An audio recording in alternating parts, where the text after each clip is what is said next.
detonated a bombshell about Shedeur Sanders that nobody saw coming. Imagine billionaires in $1,000 suits suddenly panicking like their whole empire just got sacked at the goal line.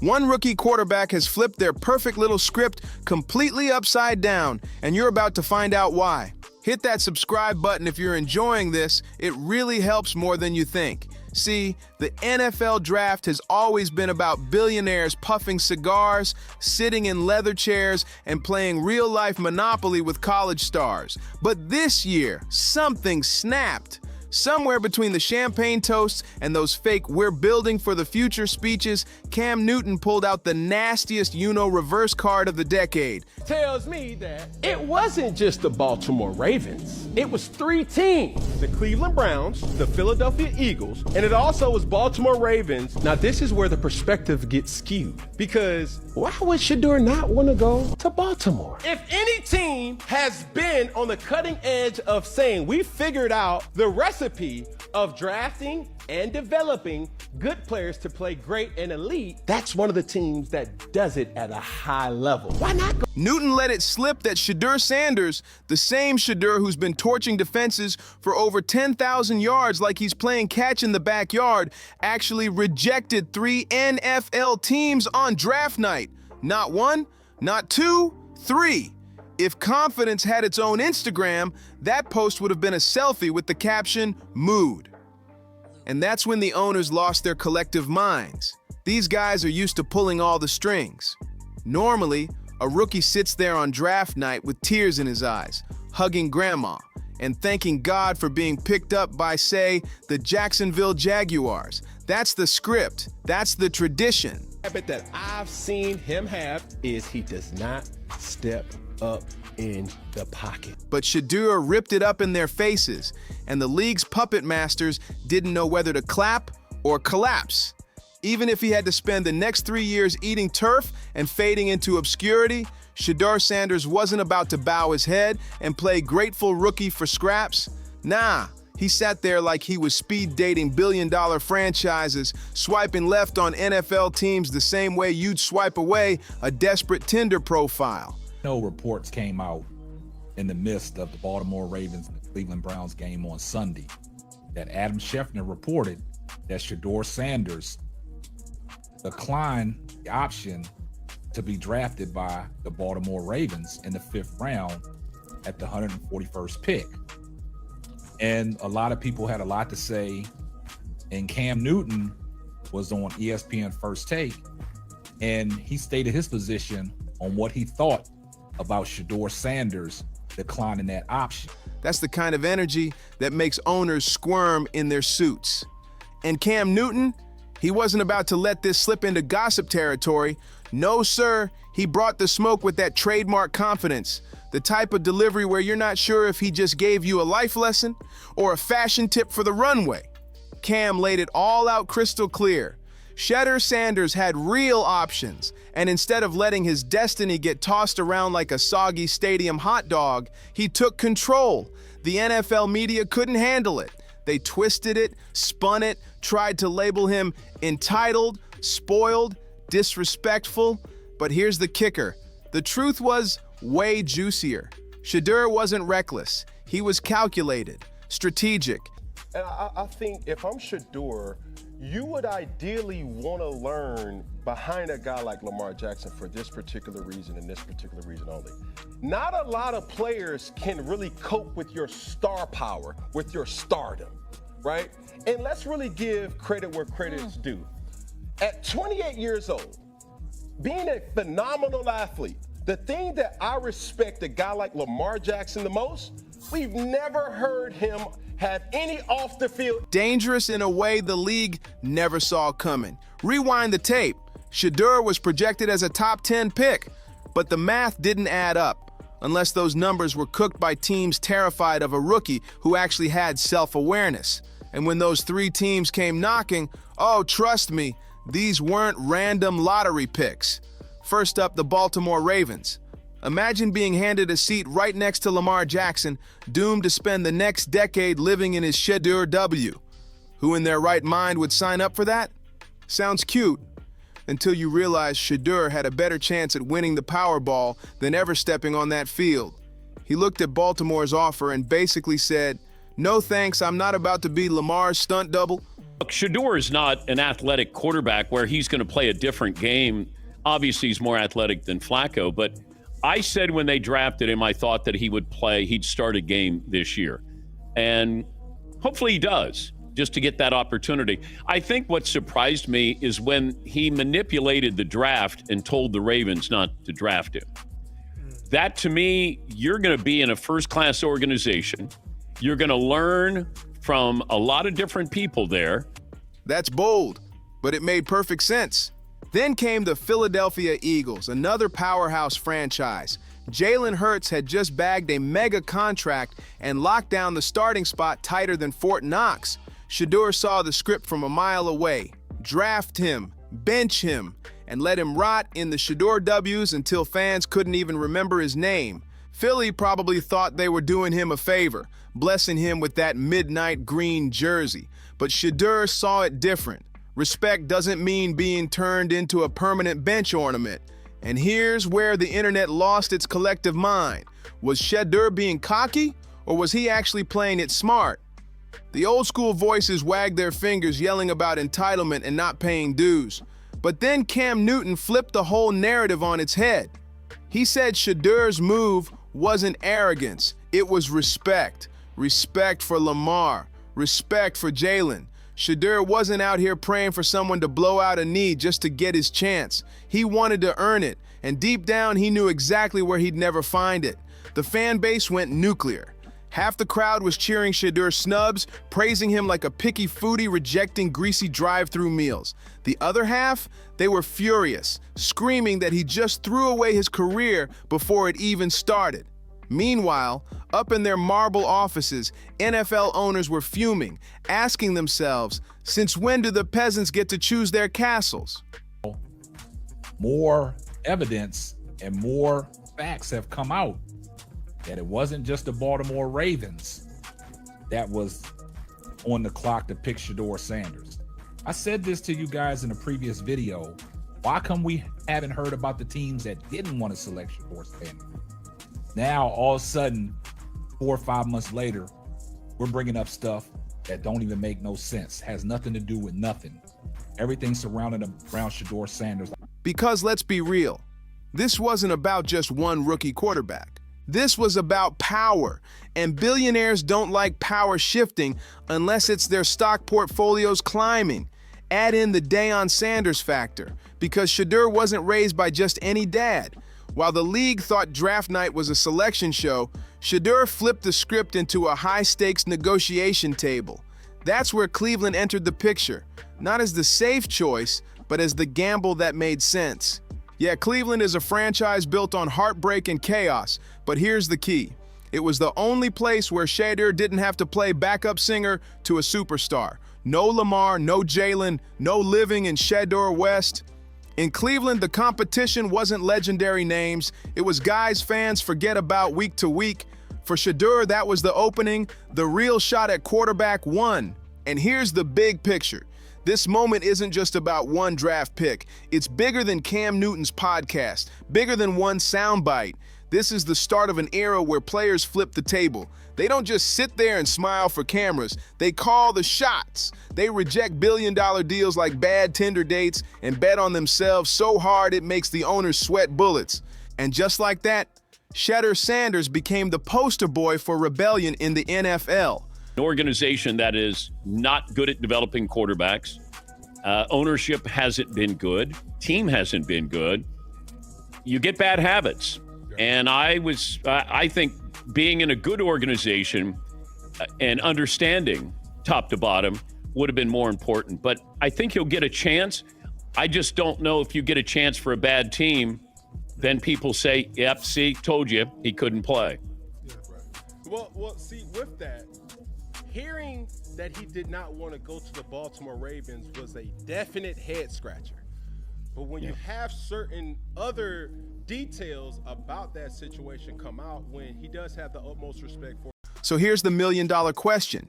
Is he about to go down as the visionary who rewrote draft day history, Or, as the cautionary tale parents use when teaching their kids about humility, the clock is ticking and the Browns are a straight-up minefield. Cam Newton swears he's ready for the chaos, but the fan base, they're split right down the middle. Because if Shedeur Sanders can look 3 franchises dead in the eye and say, thanks but no thanks, what's stopping the next wave of rookies from doing the same thing? Imagine the bedlam if quarterbacks started acting like free agents before even signing their rookie deals. That's every billionaire owner's worst nightmare, because suddenly they're not the ones yanking the leash anymore. And Cam Newton? Oh, he was loving this moment. He didn't just drop the story, he lit the match, poured gasoline, set the whole narrative ablaze, and roasted marshmallows on the flames. He laughed at the idea of Shedeur being painted arrogant. To Cam, this wasn't arrogance. It was straight chess, not checkers. And the look on the NFL's collective face told the whole story. They weren't ready for a rookie quarterback with a built-in GPS tuned to survival, not blind loyalty. Now let's break down that Ravens situation, because honestly, it's comedy gold. The front office probably thought they were handing Shedeur the golden ticket. Come sit under Lamar Jackson, soak up greatness, and one day, maybe if Lamar catches the flu a decade from now, you'll finally get a pity start. Shedeur saw through it instantly. Shedeur, by the way, was pretty spot on in terms of, like, who cares that he said it. And if you have doubts about how good he would be, I threw this out there yesterday. Like, if I look around this league right now, and I look at some of the quarterback play that's been going on around this league, like, do I think that he couldn't put up at least like Spencer Rattler numbers to this point, or JJ McCarthy numbers because he's been bad, or Russell Wilson? And he wasn't about to wait 10 years for table scraps. But Shedeur wasn't blind. He saw the script clear as day. He wasn't signing up to play a background extra in the Lamar Jackson show. He wanted to write his own screenplay. And then came Philly, walking around like they're running some quarterback utopia. The truth? They locked Jalen Hurts down with so much guaranteed money he could probably buy his own island and rename it Hurts Nation. No rookie was ever breaking through that fortress. The Eagles probably thought Shedeur would beam with pride holding a clipboard like it was a championship trophy. Instead, he treated their offer like spam in the junk folder. Delete! He didn't need a crash course in invisibility. Respecting Jalen didn't mean sacrificing his whole career. Now Cleveland, oh, this is where it gets spicy.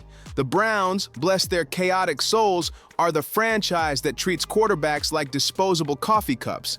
Every season there's a new one, sometimes 2, occasionally 3, just to keep fans guessing.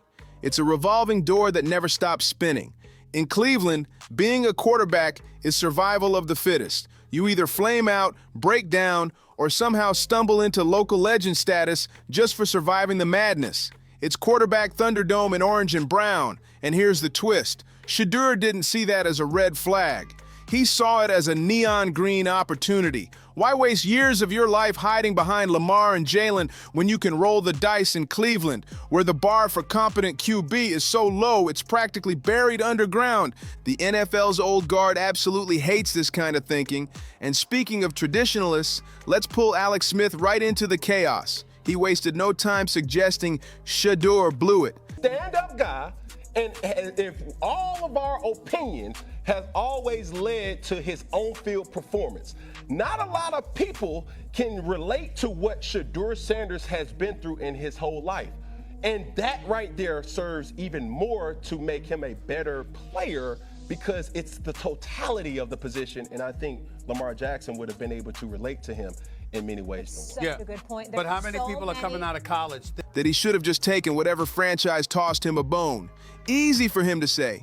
This is the same guy who spent half his career being treated like a rental car while his teams window shopped for younger models. Of course, Alex wants the new generation to follow the same tired, miserable script. Misery loves company, after all. But Shedeur, he didn't come to the NFL to smile, nod, and be a company man. He came to flip tables, tear up scripts, and write his own damn playbook. Meanwhile, fans turned social media into an all-out war zone. One camp screamed that Shedeur was a flat-out visionary, rewriting the rules before he even took a snap. The other camp fired back that he was just writing checks his rookie arm couldn't cash. It was chaos in the comments. And right there in the middle, NFL owners sweating bullets, realizing for the first time that the players they draft aren't cattle on an auction block. They're businessmen, they're thinkers, they're calling shots. And that's what really burned the owners. Because if rookies start demanding respect and control over their own careers, what's next? Power that doesn't belong to them anymore. And you better believe billionaires can't live with that. It wrecks the system. And looming over all of this is none other than Deion Primetime Sanders. You know he's been in Shedeur's ear since Pee Wee football, drilling in the lessons. Never settle, never bow, and never let anyone else hold the pen to your destiny. The Browns may be dysfunctional, but here's the truth. Put your head down and grind. The game is not just about completing the pass. The game is more focused on the neck up. Hey, what's my side adjust? Hey, who am I? How the reps to be had, hopefully, throughout this preseason. Dysfunction breeds opportunity. Shedeur isn't walking into Cleveland to hold a clipboard and politely clap on the sidelines. No. He's stepping into a quarterback carousel so wild that one hot drive could launch him straight into the starter conversation. Compare that to Baltimore, where he could throw dimes for 5 years and still never sniff the field. Or Philly, where his name would have collected dust at the bottom of the depth chart. Cleveland, it's messy, it's unpredictable, it's a storm, but in that storm lies opportunity. And Shedeur came armed, with stubbornness, confidence, and a gambler's mindset, ready to bet on chaos. This is the new NFL storyline unfolding before our eyes, rookies calling their own shots. Not every rookie, of course. Most will still cry on stage and thank their high school coach when the Texans draft them, but the precedent is set now. If you've got the stats, the swagger, and the guts, you can play chess with billionaires instead of being their pawn, and that's what terrifies the old guard. Because once one rookie proves it can be done, once one kid shatters the illusion, the dam breaks. And when it does, the whole league better be ready for the flood. And here's the twist. Nobody saw it coming. This isn't just Shedeur Sanders making waves. This is a cultural shift ripping through the NFL like a blitz no one called.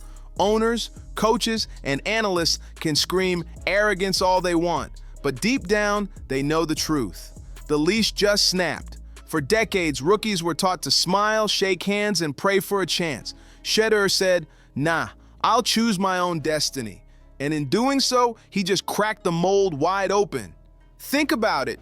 Every time a college star watches this story, they're taking notes. Every kid throwing spirals in a backyard is going to grow up knowing there's another way, a louder way. Round pick, you may make the team, you may not make the team. You may make practice squad, you may not make practice squad. But this is the kicker though, Peggy. You still got to be a professional because there's 31 other teams that are also looking too. How you go about your meetings on a day-to-day, how you perform, the antics, all the things that they don't really talk about, but they see. People are paying close attention to Shedeur Sanders. You want to say, oh, they just humbling him. Like, no, bro, he's no different than any other fifth-round pick in the NFL. It's a grind. Everybody who gets selected, even first-round picks, have a threshold of a bolder way to play the draft game. And the owners, they're shaking because what happens when the cattle stop moving in a straight line?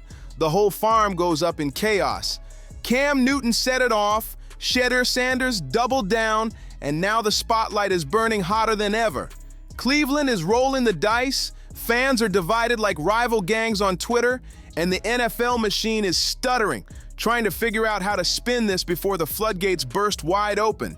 And here's the craziest part. Shedeur doesn't even have to throw a single NFL touchdown yet, and he's already rewriting the rule book. That's what really makes the owners sweat. They can live with a rookie being talented, they can live with a kid having swagger, but what they can't handle is a rookie having leverage. Leverage flips the whole empire upside down, and Shedeur just proved he's holding the cards before the game even starts. Now picture this. Shedeur walks into training camp in Cleveland. Every camera locked on him, every teammate wondering if this is the kid who finally breaks the curse. He doesn't need to be perfect. He just needs to be bold enough to survive the chaos. One laser pass, one clutch drive, and suddenly the headlines change from arrogant rookie to the savior Cleveland didn't deserve. Meanwhile, imagine being one of those three teams he rejected: Baltimore, Philly, front offices pacing their offices, praying Shedeur flames out so they can say, "See, we told you so." But if he shines, oh, it's their nightmare on replay every Sunday for the whole world to see. This is no longer just a draft story. It's a revolution brewing under the NFL's nose. Shedeur Sanders has lit the fuse, and the league has no idea how big the explosion will be. The real question now is, how will this story age? Will Shedeur Sanders be remembered as the quarterback who refused to play sidekick and forced the NFL to change its ways? Or will he go down as the tragic cautionary tale of the kid who thought he was too big for his own cleats? Either way, he rejected billion-dollar franchises like they were items off the dollar menu, and he made NFL owners sweat in places they didn't even know they could sweat. That's not just bold, that's revolutionary. And revolutionary figures, whether they rise to glory or crash and burn, always leave the league forever changed. So make sure to like, subscribe, and share because you don't want to miss the next chapter. See you on the next one.